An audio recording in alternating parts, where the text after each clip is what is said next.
What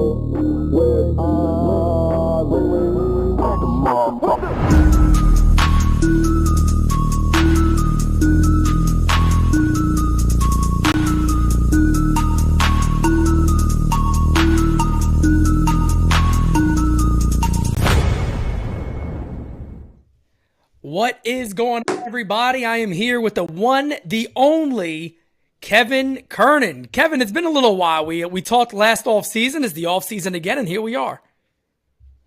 Yeah, and I think I called out everything that was going on that happened. And here we are again. It's like it's a repeat every year. It's the same thing.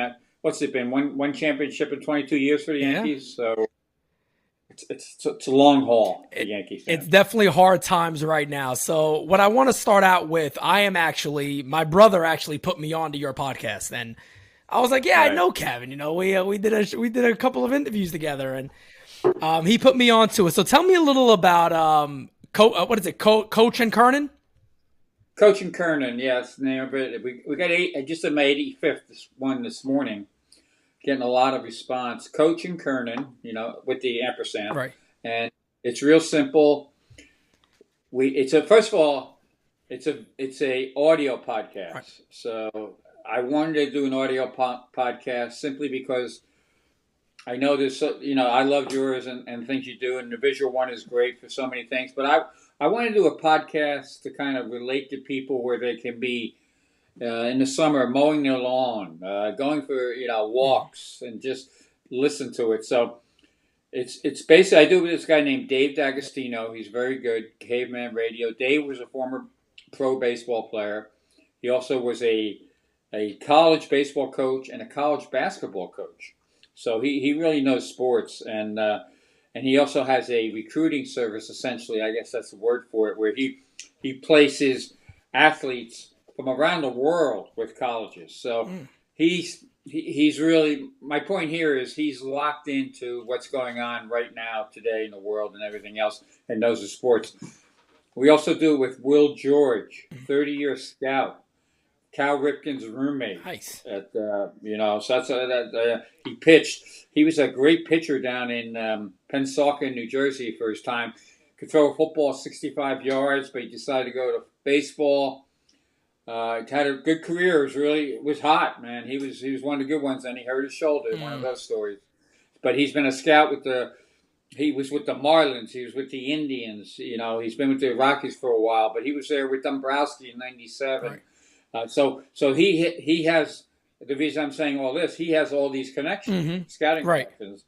And we also have a nice fellow Italian, Sal Marinello from New Jersey, who's our a performance coach is the best way to describe it. And he calls BS on all this stuff that they're doing.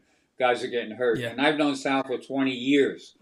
So Sal, we have an unbelievable lineup, and we bring in people. We have Mark Wiley, former pitching coach. So we've actually gotten a big we're still waiting to make it, we're not Joe Rogan, Right, I understand. And we're not as good as your podcast yet, but we have 85 in the book, and we have an unbelievable following of baseball people, scouts, managers. Which is extremely important in today's world, because you already know what's going on, how everything's so analytical. Derek Jeter called it out just recently. I tweeted about that. And it's funny because and I guess we can start there. I also want to talk about BallNine. Your article, Talking Turkey, was fantastic.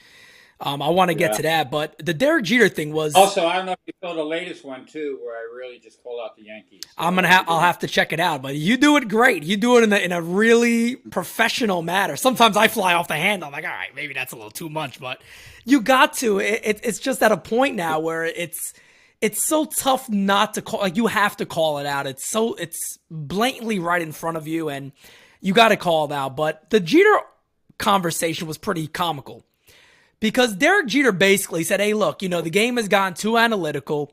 It's good to have all these numbers, but you still need to have a heartbeat and a pulse. And this is what we talked about before. And man, oh man, I mean, the responses I've seen by a lot of blue checkmark people that have to do with, these analytics stuff. Some people said, well, he does know there's Apple Watches. You could check the heart rate. I'm like, he's not talking about that. I mean, you got to be kidding me. And he got such a negative backlash on that. I said, he's not even knocking analytics in a sense. He's just saying that you got to have a mix of both, but you got to have a pulse on the game still. You can't run it like it's a computer. And well, Pete, I've been around the game since 1960, basically, right. as a fan. Been around it professionally since '77. Derek and I had that conversation many times. That's why Derek and I got along. Right. Had the same conversation with Alex Rodriguez. Same thing. Alex is in the same boat as Derek. And, I used to always wait for Derek by the sanitary stockings, because that's where he would always come in. He had the same routine every day, drop stuff off at his locker. And sometimes if players see you at their locker, they kind of avoid going there. They go somewhere else. So I would wait over by the little cart that held the sanitaries, and he'd come over, and he liked talking to me, just like you like talking to me. And that's another thing. The players use the right. If they like relationships with writers, it's therapy for them, because they can talk about it without being, and they could trust me. All the conversations. If something's off the record, it was off the record. But Derek hated analytics. He saw where it was going. It started with how they were trying to tell him where to position himself. And that was the number one thing. That started a little problem with Cashman, and it just developed from there on in. So what he's saying now is not new. He's actually being restrained by what he's saying. Yeah. Now, he understands the numbers are good. Here's the problem, though. Some of the numbers tell you something, but in a World Series, a playoff, it's a different world. You got to go by that moment, what you see on the field. And I wrote about that. My new column out at BallNine is Meet the New Boss. And I basically say, unlike all the other writers who just, poor James Click, he didn't get it. I said, good riddance, James Click. You had a chance to sign up for another year. There were things that he wanted to do that Dusty Baker didn't want to do. Dusty was right. They won a World Series. The analytics guys fought like hell to get Pena out of the second spot. I heard about that, right? Yeah, and a friend of mine was talking to Dusty during the World Series, and Dusty had made the comment to him, everything's an argument, everything's a debate. So there's that little thing. There's the pitchers going six. Whose pitchers go the most? The Astros. Yeah, that's right. Because it's Dusty Baker and Jim Crane. Jim Crane wanted, here's a little Yankee Met information. He wanted like hell to sign Starling Marte. He saw him as a complete player. Click never made that move to get him. And so there's a litany of things. So basically they wanted him to come back, but also to work with people. That's the problem with most of the analytic guys. And he wanted a lean fighting machine. That's what the Astros front office is. Right. And don't forget, guys like I know really well, Reggie Jackson are there. Yeah. Reggie left the Yankees because Reggie got into it with the Yankees because they were basically telling Reggie, and I'm paraphrasing here, but some of their people were telling Reggie, we don't want you bothering the hitters anymore. Oh, my God. Wow. Yeah. Wow. Yeah, exactly. Oh. So the Yankees have gone in another direction where nerds everywhere. Nerds carry the flag for the Yankees, and this is what you get. You get an okay team, 99 wins. 99 wins, but a lot of those were against garbage teams. Yeah. Baseball's never been worse, top to bottom. So Jeter is right. I've been pounding this drum forever, and my big point here is that maybe the pendulum is swinging back just a bit. That's what I think too. With guys like Dusty Baker, and here's another. Let me throw this at you. And this affects the Yankees. Bruce Bochy. Right. Bruce Bochy with the Rangers now. Yeah. If I'm the Rangers, how about if the Rangers, again, this is part of the hot stove fun. What if the Rangers go out and sign Verlander, because he wants to stay in Texas, I'm told. But, it all comes down to money. But he also, by staying in Texas, he stays with the American League for the most part, comfortable with the cities. You've seen all the guys like that, but he'll go with the money. But say the Rangers sign Verlander and Jacob deGrom. Wow. All of a sudden, they're right there. They could be a short series team you'd hate to see. Yeah. So there's so many options there if you go back to baseball things, and that's my whole argument. Make it baseball, bring the nerds in, get their information, but keep them in the back.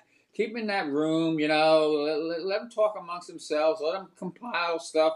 But don't dare let them decide. Don't be a slave to analytics. That's a great point.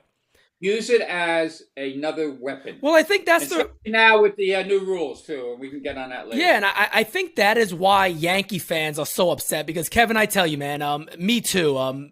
Going back, 5, 6, 7 years ago, even when the Yankees got Boone, I said, let me give him the first year, and then we see what happens after this. And I tell you what, Kevin, I called over 150 Yankee games this year, from the first inning to the last inning, play by play. So this is the first year I've honestly just had such a focus on every single aspect of what happens on the field. Right. And I tell you what, you can't sit here and convince me that Aaron Boone is making all these decisions on this club. You just can't. He says, hey, I'm a baseball guy. I'm this, I'm that. And I rip my hair out when I say it because I say, Aaron, that's not baseball. You have way more experience than I do. And I could sit there and tell you that's an analytical move. That is not a baseball guy move. It's just not. I call them 4 o'clock moves. They're made at 4 o'clock or 2 o'clock when the nerds all get together and they tell the manager how to run the game. See, that you couldn't do that with Dusty. They would tell him, but Dusty would fight back. Right. Okay? So Boone is third generation baseball. Exactly. I knew his grandfather. His grandfather, when I covered the Padres, Ray Boone, great guy, was in the club. Was in the press box almost every night because he lived in San Diego. That was his scouting base. I talked baseball with Ray Boone all the time. I talked baseball with Bob Boone through the years, especially when he was with the Nationals. I'd see him down there. And then there's Aaron and Brett, third generation. Aaron Boone knows baseball. I agree. Let's make that clear. Here's the problem. To have the job, to keep the job, he's got to listen. He's got to let the nerds run the show. In many ways, he's a puppet. I wouldn't say he's a complete puppet because he's got a little bit. He'll fight back a little bit, but he knows what he's doing. And when I say that, I mean he knows what he's doing to keep his job. Yeah. He's not doing. I'm sure there's a lot of things that he would not be agreeing with if you really gave him truth serum. Right. But that's. Again, to keep your job. It all hit me. I was on a Yankee trip years ago. And again, analytics have been there forever. I covered Jack McKeon. Jack McKeon is a wizard with numbers. He's 92, sharp as ever, just turned 92. Great guy. He was up at the New York State Baseball Hall of Fame over the weekend. Saw a lot of my friends. I couldn't go because I'm going to Wyoming this weekend with some baseball scouts and baseball people, so that should be a fun trip. We go to a football game every year. But Jack McKeon was always throwing numbers around. Right. Jack McKeon was a stock market guy. Way back when he was only getting paid, I think, $35,000 a year as a manager. He talked to the owner of the Royals and said, "Well, why don't you give me?" I forget the number, but he said, "Give me X amount of stock." So he got stock in the guy's pharmaceutical company, which split time and time and time again. In the long run, he made so much more money off of that because he followed the numbers. Right. He followed the numbers in baseball, too. So that's my argument. These guys follow the numbers if you give them good numbers. Now, it all hit me. The moment was I'm on a road trip with the Yankees. We're going through the West Coast, so it was a long trip. We're in Oakland. I'm watching every day. I go to batting. I used to love batting practice by the batting cage until the writers had that taken away. One of the biggest losses by the writers, the BBWA, when they were told we no longer could hang out by the batting cage. Killed me, because that's where you get all your information, you see things. But I still watch batting practice. You pick things up. Maybe not as much now as you used to, because they used to work on things in batting practice. Now it's hit it deep. But this was probably, maybe 7 years ago or so. And there was a Yankee hierarchy, a high-end nerd guy on a trip. And I was watching him doing every batting practice, and he would open up his computer. He wasn't watching batting practice. He was watching his computer. Now, who knows? Maybe he was measuring bat speed, exit velocity, launch angle, all that fun stuff. He might have been there for a purpose because he sat in the but he was never watching. So being me, I can be a jerk. That's kind of a joke with the America's Most Beloved Sportswriter thing, moniker. Right. I said, hey, I'm just curious. Do you ever watch baseball? And he didn't like that, of course, and we never really kind of patched that up, but that's life. And they don't watch baseball, and they don't watch baseball in the postseason where You see things during the game that you got to adjust to. Yeah. You see, how in the world do you take out Garrett Cole? Oh, I was going to bring that up to you. I don't. Well, two things. Well, first of all, Garrett Cole, he's got to get a spine, man. I agree. Harrison Bader drops that ball. And by the way, this is going to drive people crazy, but Harrison Bader dropped that ball because of analytics. And here's why. Because they stuck the guy who can't play the outfield too well. And I give him credit for trying Stanton in left field. Yeah. Right? Yeah. So they're trying to get their best lineup together, and that's all done with analytics. So Stanton, to make this lineup work in their minds, they got to put Stanton in left field. So I'm the center fielder, Harrison Bader, who's a good kid. I know him. He was a teammate with Alonso at Florida. Tells a great Alonso story about Alonso getting hit in the face with a ball during a batting practice with a machine, and it's hilarious. It's baseball humor. Right, Humor. They love it when there's blood. They love it when a guy gets hurt and he's really not hurt that bad. Right. So anyway, Bader being Bader, and he's really into being a Yankee. Give him credit, and so now he knows he's got to cover more ground in left field. So he's a little bit more amped up. This is a long-winded answer, but this is what baseball is. And I guarantee you, most of the Yankee people never thought of this. He's all amped up. He's going to go to left. He's going to get those balls in left center. Well, you can't shut it down emotionally. So what happens is the ball hit the right center that Judge could handle easily because Judge is, a couple steps behind Bader as a center fielder, basically. Right. Bader's a little better. Judge is great, But because he's all amped up over Stanton, he gets in the way of Judge. Right. And Judge gets in his way. Drops an easy out. Would have been out of the inning. To his credit, Garrett Cole looks out the center field, says, I got you. Gives up a home run to Chas McCormick on a fastball, kind of away, which, again, this is all analytics. If you watched any of the games, and I watched them all. Called them all. Chas McCormick, in the earlier playoffs I'm talking about too, he was searching out balls away from away to hit to the right field in Minute Maid or wherever. That was his whole goal. That was his approach. Cole didn't jam him inside. I don't think he missed. I actually thought he was pitching out there. Gives up the 2-run homer. So boom, I'm putting that down for analytics. Got me in a 2-0 hole. And then later on, you do all the things. You take out Cole with the bases loaded, and you bring in Lou Trevino. Are you kidding? It makes no sense. Well, here's the great thing about these GMs, and I'll throw Cashman in there. They pay $324 million for a guy like Cole, but when push comes to shove, they don't let him finish. They go to some guy that you're going to get. I'm not saying he's not a journeyman because he spent all his time in Oakland, but he's basically, there's a lot of Lou Trevinos out there. Right. But they're all excited about the Worley, which, by the way, a lot of arms went down with the Yankees because of the Worley. Yeah, they change up the way guys throw sliders now. Yeah, we'll bring in the Worley. We'll get the strikeout. We'll get out of this. Next thing you know, it's 5-0. Essentially, series over. You lost.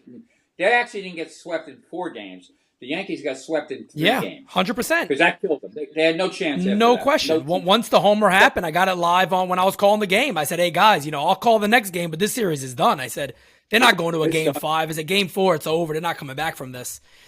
And you look at the moves like... So that's analytics creating all those problems. Yeah, of course. Instead of using analytics to solve problems, they use analytics to create problems. And I attack them in this column. I had so many baseball people reach out to me after Meet the New Boss. They said it might have been the best one yet, and hopefully it changes. Because I'm now trying to write to MLB owners. That's what I'm trying to get to. Good. I mean, trying to open their eyes. We have to because, look, even a lot of people want to blame, it's the younger fans, it's this and that. I speak to a lot of young fans who watch my show, and they go, Pete, I didn't agree with you 2 years ago, but now I do. Like, now this is getting bad at this point. You just see what's happening. Like, during those moments when you see Boone coming out, I said, you got to be kidding me. I said, I know it's going to happen, but you're almost like shocked even when you see it. You go, oh my, what are you doing? And it's amazing to me because the decision was made at 4:00 though. Well, it had to be. No question about it. It was just following the script saying he's at this point, this happens, remove him. If this is the situation, go to this guy. Because you know what they were thinking there. Okay, like you said, the Worley will get a K. Maybe you get a ground ball double play after that, and you're good to go. You're out of the inning. But again, when it looks like it afterwards, they don't read that. They don't take the heart into account. That's right. I want Garrett Cole, even if you lose that series, I want Garrett Cole to stand up there with the bases loaded, get out of that jam. and work to get out of that jam. That's going to make him better in the future. Yeah. Instead, he's questioning himself. So my point is they had a teaching moment too. Even if they get swept, they had a teaching moment that they let go by because they don't know. Here's what I always say. The problem with the guys in charge of baseball, the big problem is they don't know baseball. Right, of course. No doubt about it. And even you said before too that maybe Cole needs to grow a little backbone here, because where was his anger of coming out of that game? I didn't see it. It didn't look like it existed. Well, it's funny. That brings us to the column you were talking about, Talking Turkey. Yeah. And it's the essence of that column at BallNine, and also we talk about it on the podcast, Coaching Kernan, is that these pitchers got to start taking a stand. That's right. And it's got to start in spring training. They got to start saying, I want to work deeper in the games this year. I want the manager to know that. You got to start sending that message. I've been in the locker rooms for decades. If you send that message through the media, eventually at least they hear it, and then they can make a decision, and then you can go in and argue for your case. But the pitchers need to start fighting back and say, no, I want that ball. I want to go deeper. And you know what? The Astros pitchers wanted to go deeper. They went deeper. And in the last 6 years, they got a 622 winning percentage. So that's something that the owner believes in, something Dusty Baker believes in. And it works if you have the right pitching staff. Yeah, definitely. And then, I'm calling the World Series, and Rob Thompson does the same thing with Wheeler. And I'm saying, guys, the series is over. That's it. It's done. This is it. And before it even happened, I said, Alvarado's a guy who throws a hard fastball. It does lefty doesn't really matter when it comes to Yordan Alvarez. I said I wouldn't be shocked if it's a home run. Boom, home run. I said that's it. Series is done. Phillies fans, I'm sorry for you, but that is it. Don't worry about coming back in this one. It's over. Well, Rob is a longtime baseball known very well. Yankee system for ages, right? He did 28 years with the Yankees. Did everything. He was great. He was a go-to guy for me, honest guy. But again, he's beholden to these plans. And I said the same thing. And what they don't understand. And I try to talk. I know that people think I'm going after them, but I'm going after them for a reason. I'm trying to reason with them. But see, they're so arrogant. Yeah. They're so elite. Oh yeah. They don't take what baseball people say into consideration. They think they're smarter than you. I think a lot of the stuff that's going on there is going on in the world in some degree. I agree. With the average guy has lost his voice. Mm-hmm. And the average baseball guy, I'm talking about the guy in the game, has lost his voice. The scouts have lost their voice. And what they did there, Alvarado, that was the fourth time he faced Yordan Alvarez. Yeah. And he made some adjustments. If you're watching batting practice, you would have seen getting back to batting practice, you would have seen that Alvarez made a great adjustment in batting practice in one of those games. I don't know if it was the previous game or that game, but you notice those things. So you can bring in a reliever in again, this is the other thing they don't look at. 7-game series, you face them a lot. You can bring in a reliever to face the same guy 4 times, but you won't let an ace go 3 times around the batting order. So they want it both ways. Yep. They want it both ways. And and I'm sick of it. And I hope Thompson learned a lesson there. I know Dave Dombrowski did. Dave's got to go let his guys go more. And I know, believe me, I know Zach Wheeler very well. Right. I got on great with him with the Mets. We would talk all the time in the off season. I was going to send him a note, but I'll wait a little bit. And he's a gutsy kid. Yeah. He wants that ball there. And to take him out in that moment, he even said himself, I was surprised to see. Of course. He threw a phenomenal game up to that point and only gave up 3 hits. He was phenomenal. He was terrific. They were looking at the previous game because that's what analytics does. It looks at the previous thing. It doesn't look at this game. Yeah. And it's really – and here's the other thing we haven't gotten to, but it makes the game boring. Analytics makes the game boring. Oh, yeah. Well, it makes it aggravating. To me, that's the way I see it. At this point now, it's almost like it makes it very aggravating when you hear a manager. And again, I'm a high temper, high energy guy. I've always been that way. So it carries over into my shows and my podcast. And when I'm watching Aaron Boone go to every single radio station in New York and go, hey, look, this is the best defensive shortstop in the planet. He's the best. And everybody's sitting there saying, but hey, hold on a second, Aaron. There's a lot of numbers that also show he is not. 1, and 2, the eye test, he doesn't pass it. If you watch him every day, he doesn't pass it. Yeah, and you talk about Isaiah Palefa, and they also. Here's the other thing. He started as a catcher. He's a tough kid too. Yeah. They destroyed his confidence. Thank you. And I said that. Don't be mad at him. Be mad at the Yankees the way they utilize them. They destroyed his confidence as the year went on instead of building up his confidence. Yep. And again, Jeter went through the same thing to some degree way back when. But Jeter being he's the second toughest mental attitude athlete I've ever covered. The first, of course, was Michael Jordan. The second is Jeter. And ironically, I'm both in, The Last Dance. I have a pretty good segment there in The Last Dance with Rodman. And I'm also in The Captain here and there. You see me. But Jeter was able to fight it off a little bit.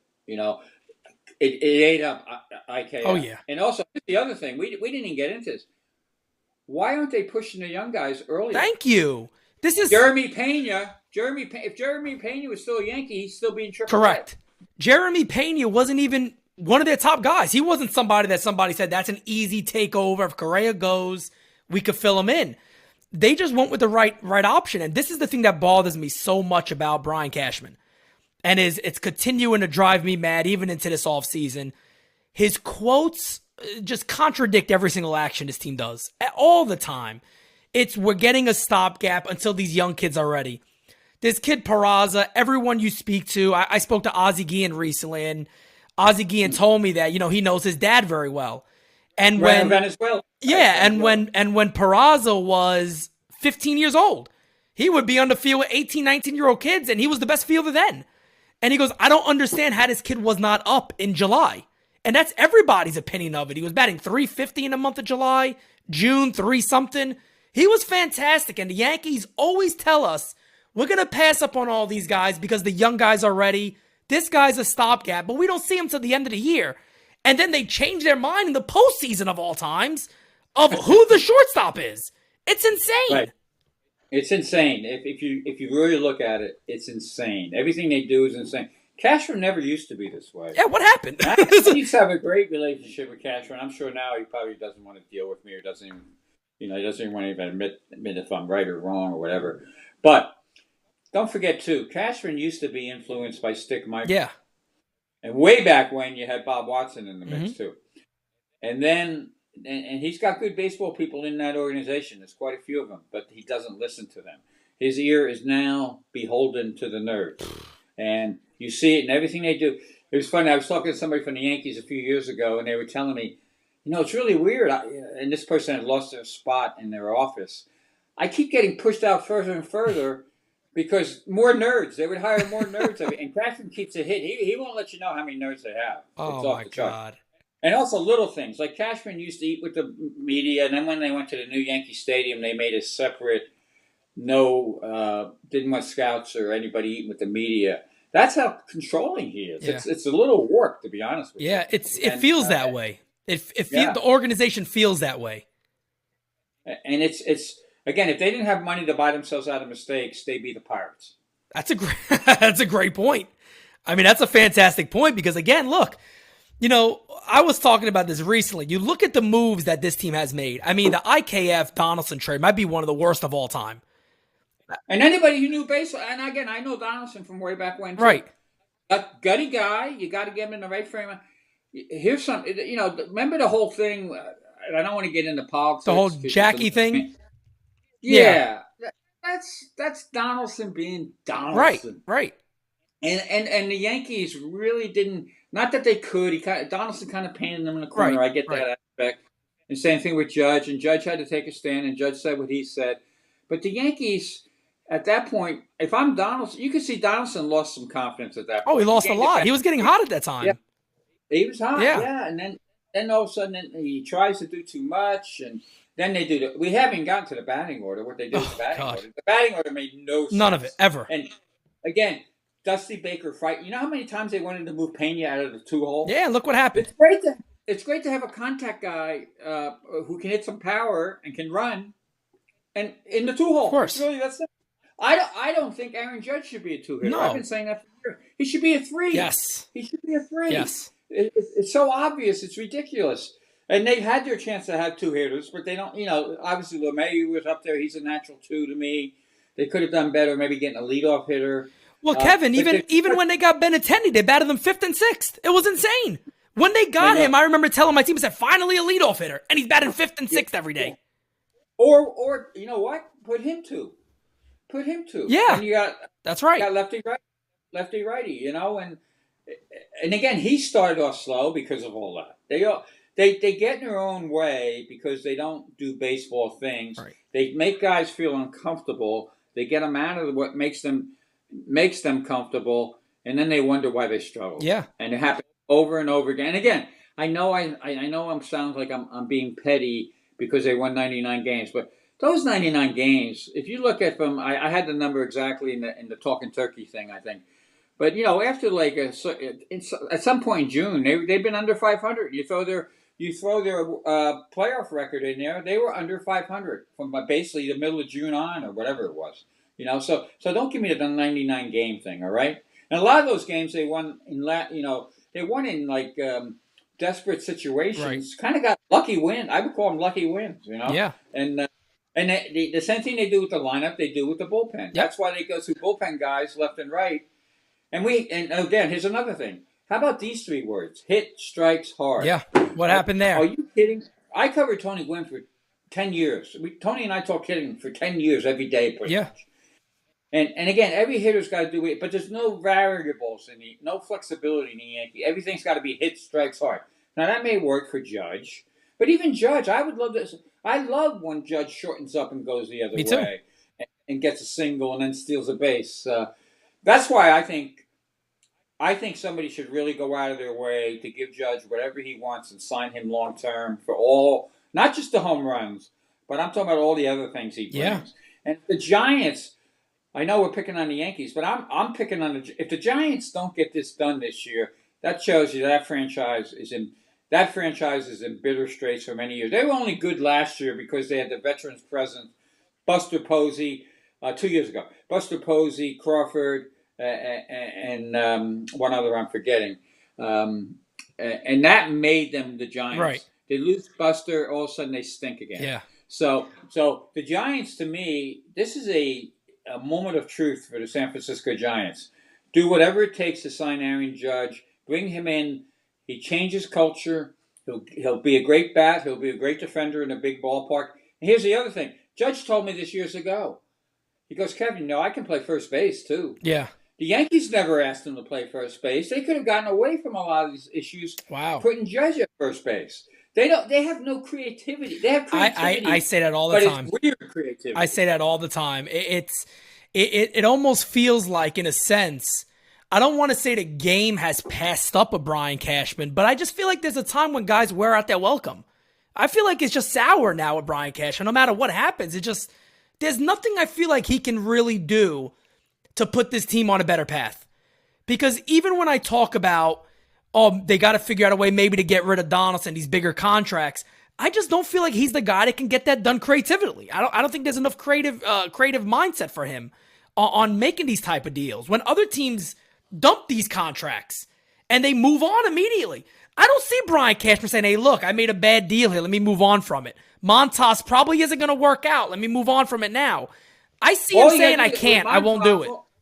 With Montas, all you had to do is look at his away ERA. Yep, exactly what I said. Again, that's why I say numbers can help you there. You can break it down even much more defined than ERA. But I looked at his away ERA and said, what are they doing? Yeah. This guy's going to get crushed. And he got crushed, and all of a sudden he's got a shoulder because he probably did something. Maybe they went at him real early. Who knows? But so Cash is trying too hard to be Billy Beane and not Brian Cashman. If I had him in front of me right now, and we'd have a great argument, but that's what I would tell him. I said, why don't you be Brian Cashman instead of trying to be Billy Beane? Yeah, and with this organization, it's mind-boggling because, again, you even look at this offseason and you go, you know what? If the Yankees just decided to be the Yankees again, you might have a chance of having a very strong team. If they said, you know what are we going to do this year? We're going to flex our muscles. We're going to flex our muscles financially.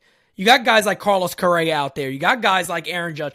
And people talk about Correa. I'd love to get your opinion of him overall as a ball player because I just feel like the Yankees need a villain again. I think they're a very weak club. I think they got a weak mindset. I watch this team play, and I just see weakness. That's a great point. Maybe weakness is I would use a different word. I would use like they don't have that super killer instinct. Correct. And Correa brings you that. The question with Correa is a couple things I worry about because again, I'm in the clubhouse. I remember years ago when he was having back issues. So that would concern me. But if he's healthy, he's a winner. There's no other way to put it. He's a winner. Right, exactly. He even told Pena, "This is yours now. You got to go run with this." Yeah, that's great leadership. Even though he's not with the team anymore. Yeah. So they. But again, how many guys have they missed the boat on? Going back to Bryce Harper. You could write a book on it, Kevin. Bryce Harper. My friend was pitching batting practice to Bryce Harper, a friend, and I can't mention the name. This was way back when the Yankees had a tryout. They had these tryout camps, and Bryce Harper told my friend after he was. It might have even been the old Yankee Stadium. That's how long ago this was, because I'm trying to get my year straight. But it might have been the new one. But he was hitting balls in the upper deck, like Bryce Harper would as a kid. Right. Amateur. Yeah. This is amateur. Las Vegas Bryce. And he told my friend, he said, it may be a few years, because he knew he was going to get signed up. Yankees didn't have that draft. He goes, it won't be too long, though, before I'm hitting these bombs in pinstripes. Oh, he wanted to be a Yankee. We know that. I mean, he even shaved that time he came to play. Everybody knows that except the Yankees. Yeah. And that comes on Hal Steinbrenner. That's a Hal Steinbrenner. Again, we better not all throw this on Brian, because a lot of this is Hal Steinbrenner, too. Right. Brian's probably just following orders. Of course. What is your overall opinion on how the Yankees have changed from the way George ran the team with the mindset of being a fan, wanted to win, to the way Hal runs it now? Because you hear a lot of his quotes, too. And a lot of times when I hear him talk, I say to myself, I don't think this guy ever watches a game.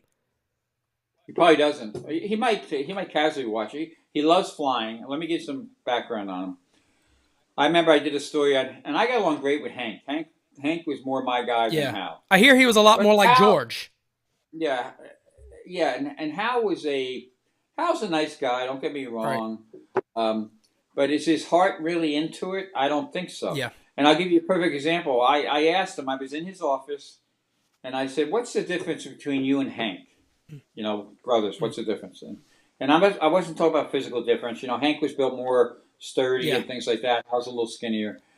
What's the difference mentally? He goes, "Well, when my dad and George would bring different people over for dinner. He loved his football, so he'd bring college football teams in, people from college." He goes, and I forget the team he told me. It might have been Notre Dame, but don't hold me to it. He goes, like if some guys from Notre Dame came over for dinner, Hank would be in the backyard playing football with them. Yeah. I'd be on my bike with my Star Wars toys. Yep. And I give Hal credit. That's who Hal is. Yes. He's the kid on his bike with the Star Wars toys. He's just got bigger toys now, and he's got a bigger bike. But that's Hal, and Hank had his own demons. Hank had to control some things he didn't control, and it hurt him. But Hank definitely had George's mindset. And I think Hal is one of those family, without getting too heavy here, it's one of those family things where the son says, I'm not going to be like him. Yeah. You could feel it. You could feel it and just sense it. You could sense it all day. But that's a great personality. I don't even have any problem with that personality trait if you funnel it in the right direction. If you had people around him who would say, I understand how you can win it a different way, and here's how you win it, but you still got to flex the muscle here, and you got to sign some guys. You can't let these guys get away when you have the money. And we all know this, Pete. If they signed to Bryce Harper, they were, even with Aaron Judge, how much money and make it back. Exactly. And they didn't have the wherewithal. And Judge and I used to talk about this every spring training. It became a joke between us. As soon as I'd come over from the Mets, I'd see him, and he would always call me over to his locker, and we talk about our off seasons and things. And most of it was off the record, but I would always throw a joke, and I said, "Hey, Judgy, did the Yankees offer you a long-term contract yet?" And he'd look at me, and you know how Judge has that great little side smile. Yeah.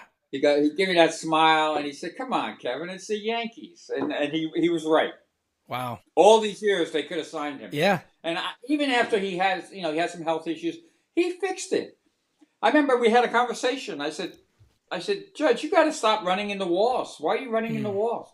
Why are you diving for balls against the Orioles when you're already up 9-0 or you're 9 games up? You got to play smarter. And to his credit, this kid made major adjustments. He'd run into a wall. It was a playoff time and stuff like that, but he'd stop running in the walls. He stopped diving. Because big guy, I learned that years ago in baseball. Big guys, it happened to David Wright too. He wasn't a big guy, but he was a strong guy. Big guys really hurt their shoulders when they dive a lot. And that's what happened to Wright. That was the beginning of his back problems.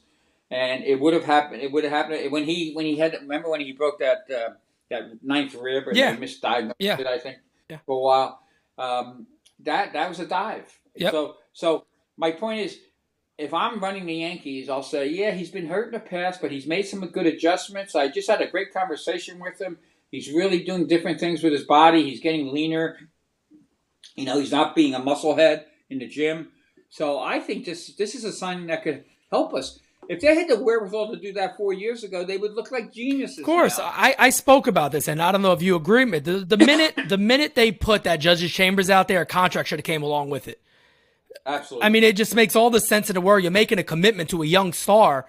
And if you look around baseball now, I brought this up a couple of times. You look at the Atlanta Braves. That team is set up for years and years to come by signing their guys long-term, their prospects that come up. The New York Yankees refuse to do it. Now, they did it with a guy like Aaron Hicks, who they traded for, which is biting them in the ass a little bit. But that's because he wanted to be Billy Beane. Exactly. He wanted to show how smart he was getting Aaron Hicks from the Twins. Yep. Instead of looking at Aaron Hicks, and again, nothing against Aaron Hicks, but he's got some great tools. They look good on the analytics page. But is his heart and soul where it should be? No when way. It comes to baseball? Not always. Yeah, no way. Always. But then you look at the Astros. I mean, they got Bregman, the whole rotation. They signed Alvarez long term. Look at these deals they're making. How smart it is. And the Yankees just sit back and they refuse to do it. Well, that's the owner, and the owner is smart, and he knows how. Hey, these kids can live on $100 million. Of course, come on, of course. They can live on $100 million if you offer it to them when they're like 20, when they're second year in the league. If you know what you're seeing, right? If you know what you're. And here's the other thing with Judge.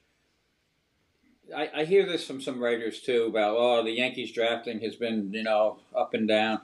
Well, first of all, they're never in a great spot. They have missed on people, but that's the nature of the business. They also they've gotten some guys, but I would say the analytical end of development has not developed these guys. Right. But here's the other thing. Damon Oppenheimer made one of the great draft picks of all time.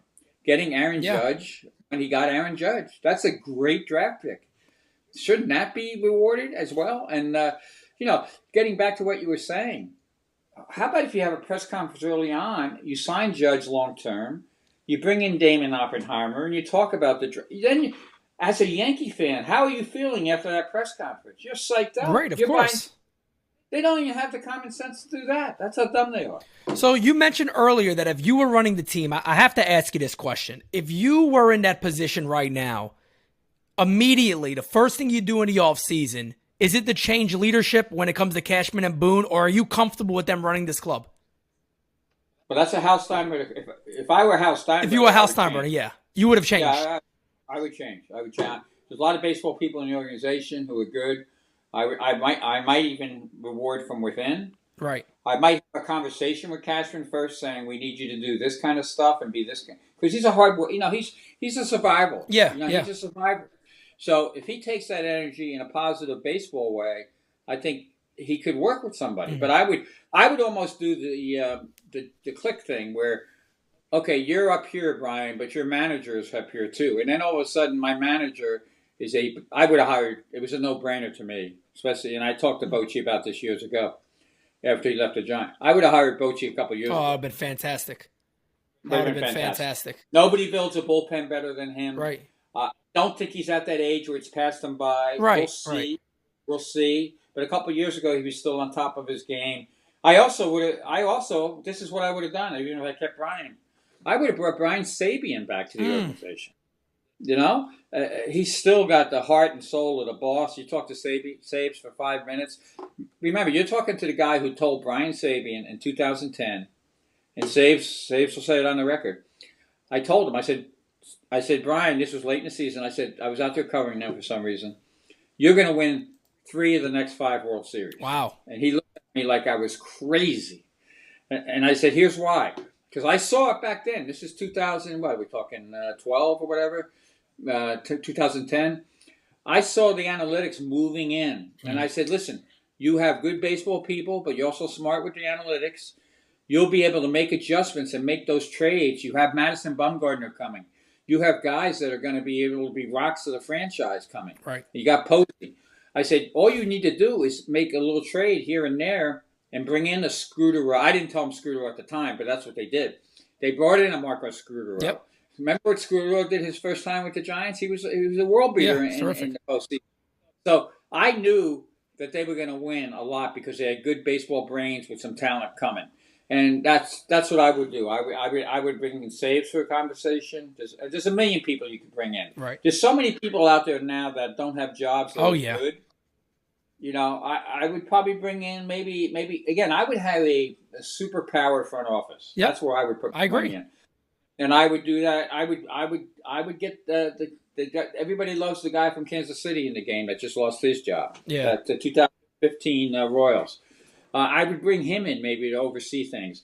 Another guy I would have brought in at the time through the years, I would have brought Dombrowski in. Yeah. He's he has a certain, he may trade. He's not afraid to trade. No, he'll trade him, but hey, he has a proven track record. I mean, he does. He has a proven track record of getting there. He gave up a lot, and mark my words here, and you can be talking about it next year. I can't remember the catcher's name, but the catcher he gave up in the Angels trade is a really good young catcher. Right. But he looked at it as saying, well, you know what? We already have Realmuto. Yeah, he's not going nowhere anytime soon. So, and he strengthened her up the middle with Brandon Marsh. Yep. Tremendously. And also, while we're talking about the analytic guys, how come they keep throwing breaking balls to Brandon Marsh through the years? Right. Through the postseason. Right. You know, he was hitting them out. Yeah. So there's so many little baseball things you can do to make it better. I would have a real sit down with Cashman because let's face it, he's been here forever. What do you want to do? Where do you want to go? What's your, can you work with other people? And I would make it more of a leadership from really a couple baseball guys surrounding Cashman. I think that would help his work ethic because he's got a great work ethic. But back in the day of Stick Michael, again, that's when Brian was at his best. Right. Right. Because he's got guys there, and I don't want to throw out any names because I want to make this clear. Nobody from the Yankees has given me information. So if I say a guy like Tim Nairn is a good baseball guy, he's a good baseball guy. I haven't talked to Tim Nairn in years. So you got Jim Hendry still there too, right? With him. Yeah, and Jim's a great scout. He's a great scout. He's great for a club because he's funny as hell, and he's the kind of guy you need in an organization to tell stories, to put things in perspective, and he's also really good with scouts. Yeah. And, Gary Hughes was one of his guys. And, Gary passed away, but he would have been. But there's a million. And the Yankees have some good scouts, too. Don't get me wrong. I know some of the guys, they're very good. You know what I would do, too? It's a little, this is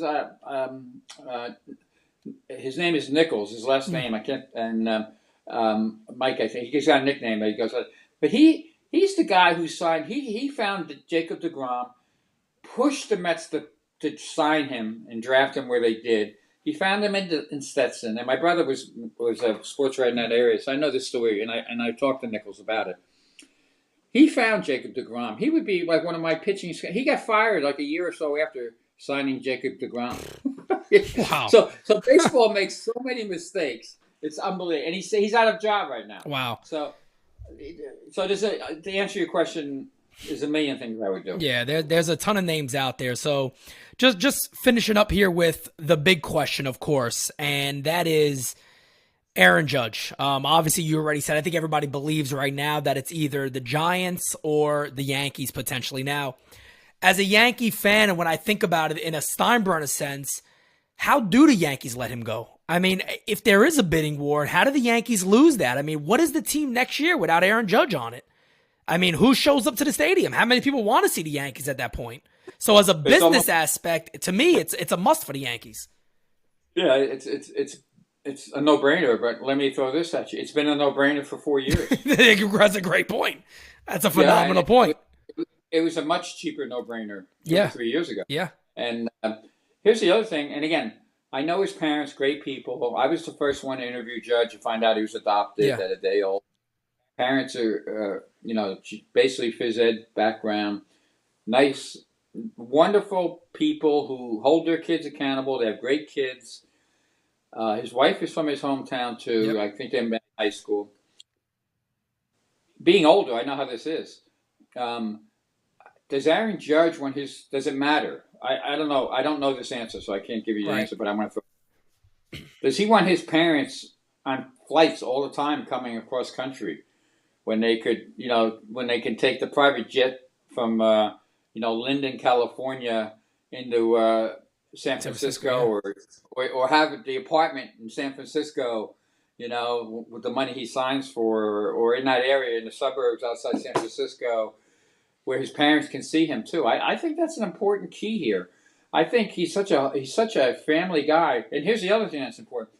Aaron Judge is not. I'd be shocked if he just signed for the money. He wants to sign for a good team too. He wants to have a lineup.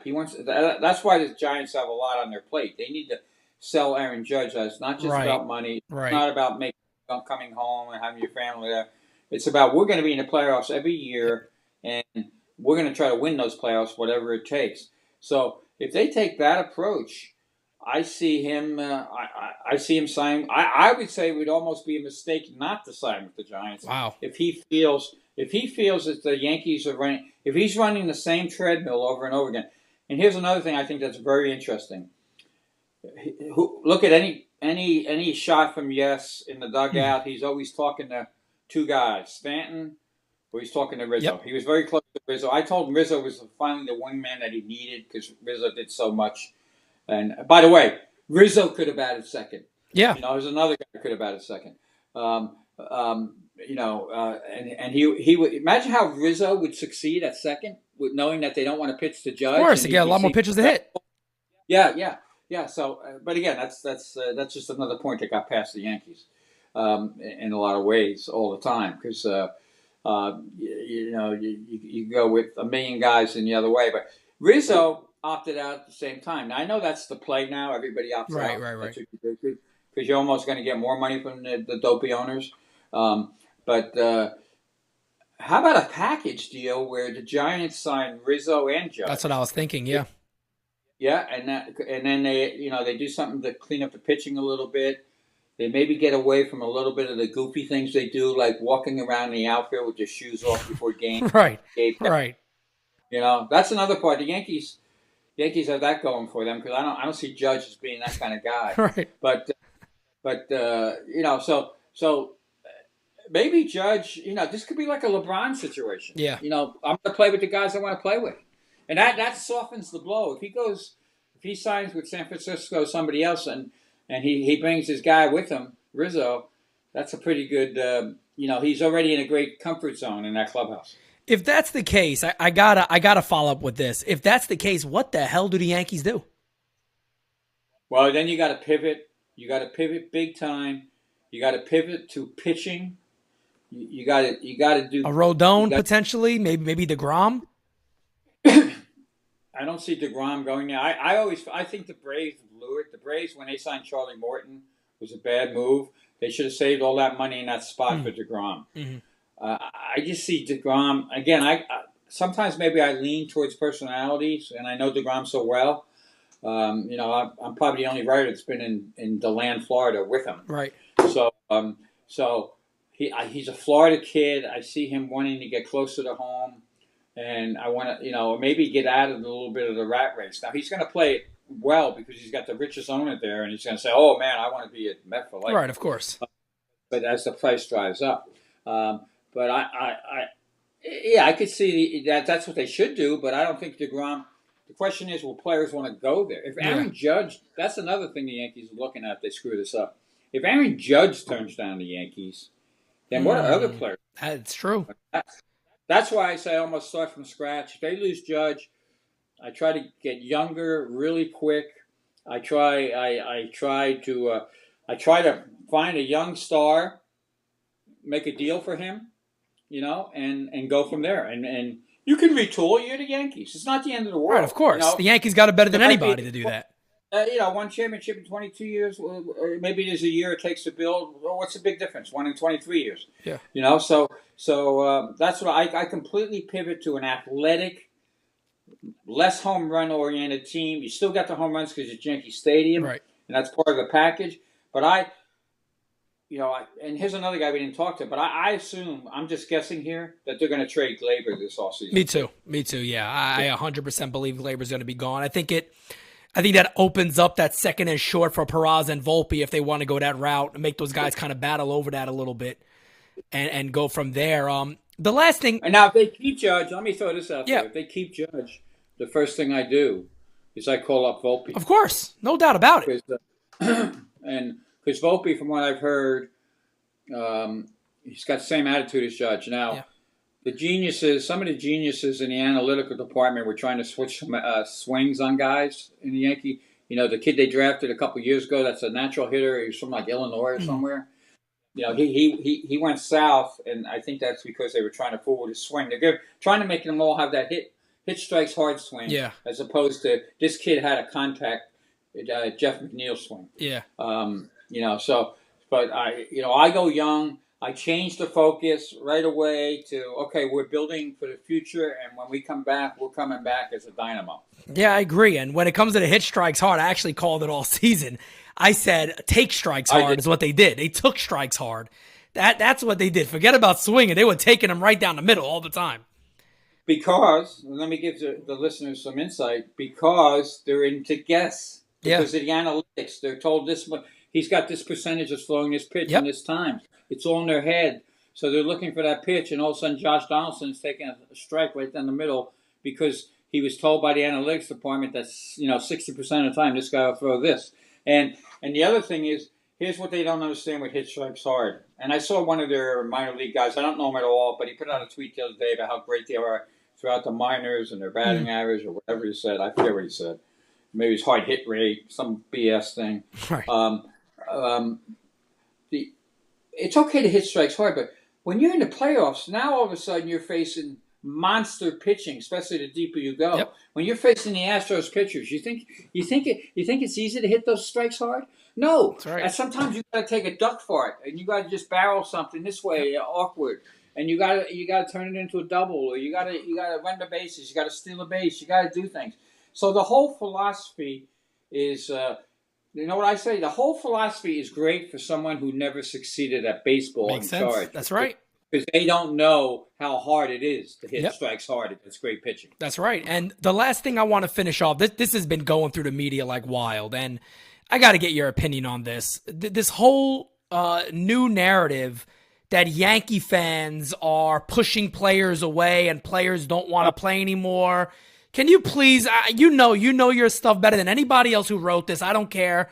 I've spoke about this so many times that it's the biggest load of crap I've ever heard in my life. And there's so many people pushing this narrative that this is why Judge may not come back. This is why players aren't going to want to sign here. This and that.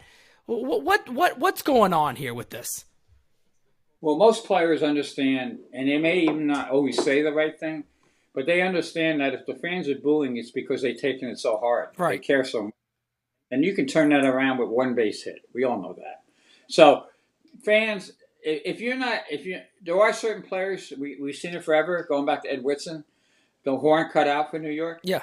But there's a million players who are cut out for New York. And the fans in New York, who wouldn't want to play, if the Yankees were right and the crowds were there every night, who wouldn't want to play in that atmosphere? Of course. Talk to Paul O'Neill about that.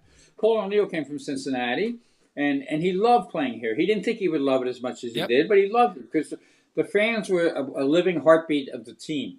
Now, unfortunately, you're getting a lot of what I call transferring anger. Yeah.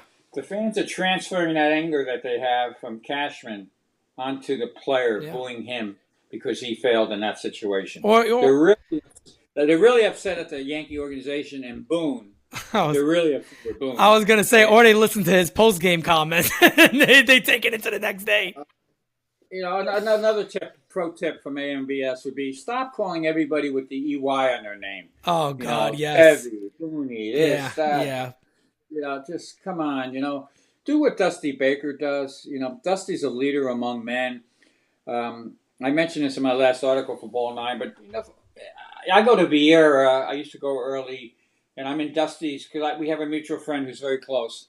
And so Dusty brought me into his manager's office, and he had just settled in as the manager of the Nationals at the time.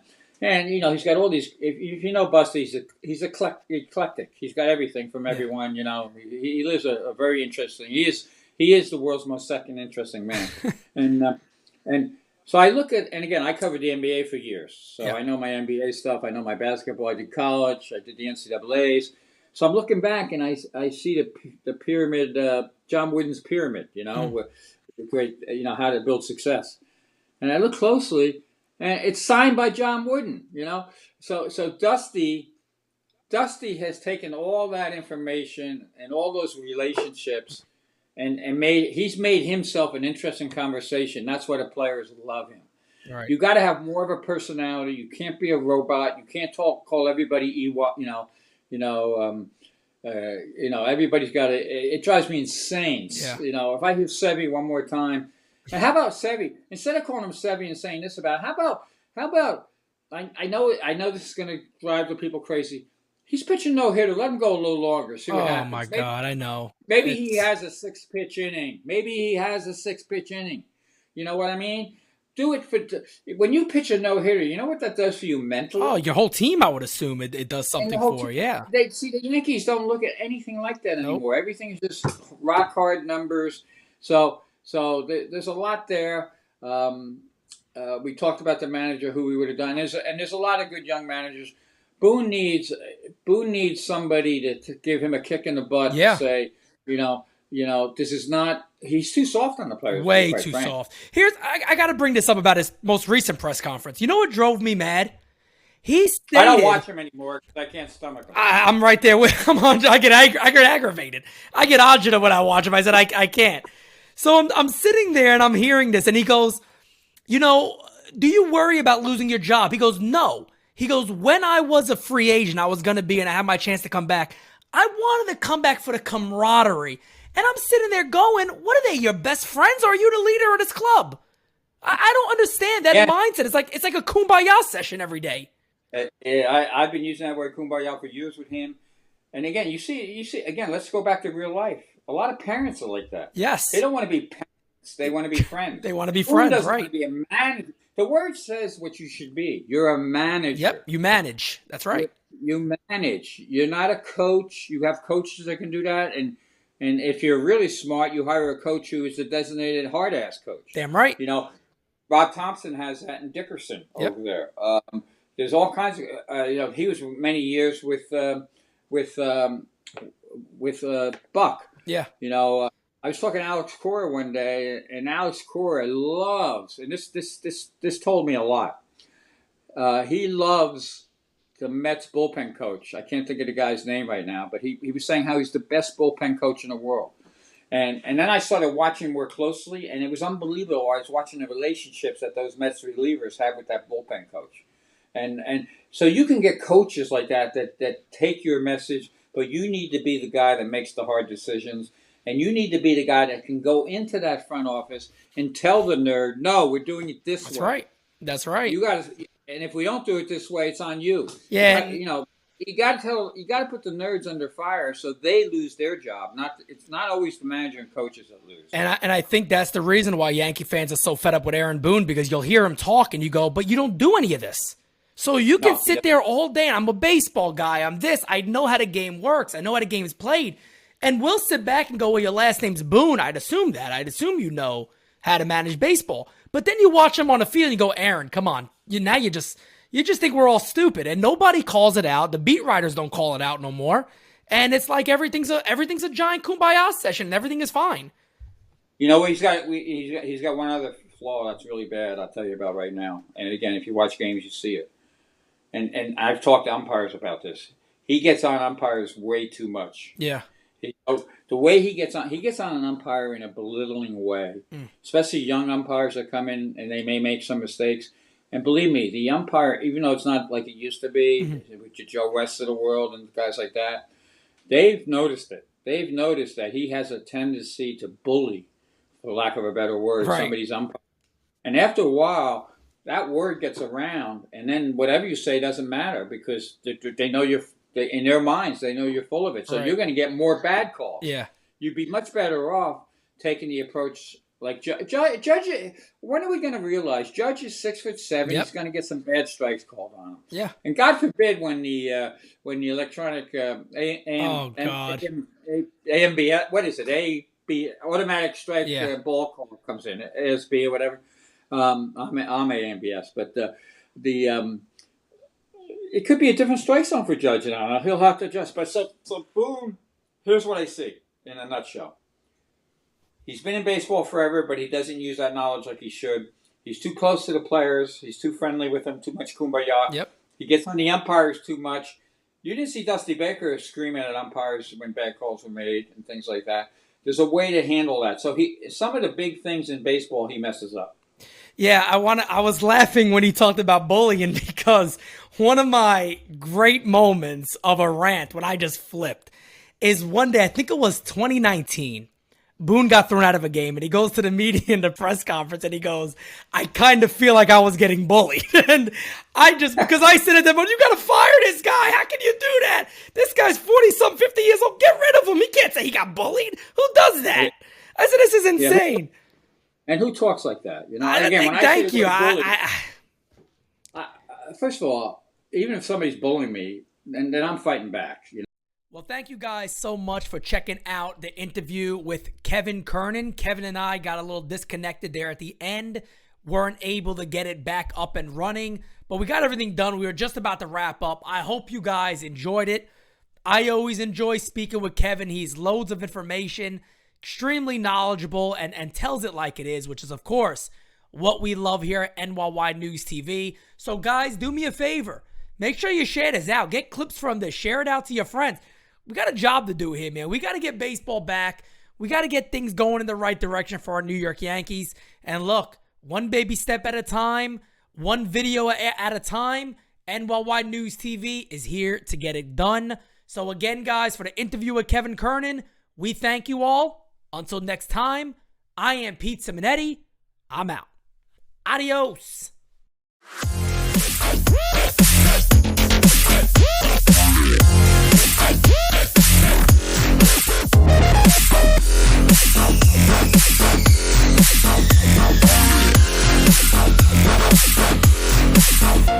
I want to write today.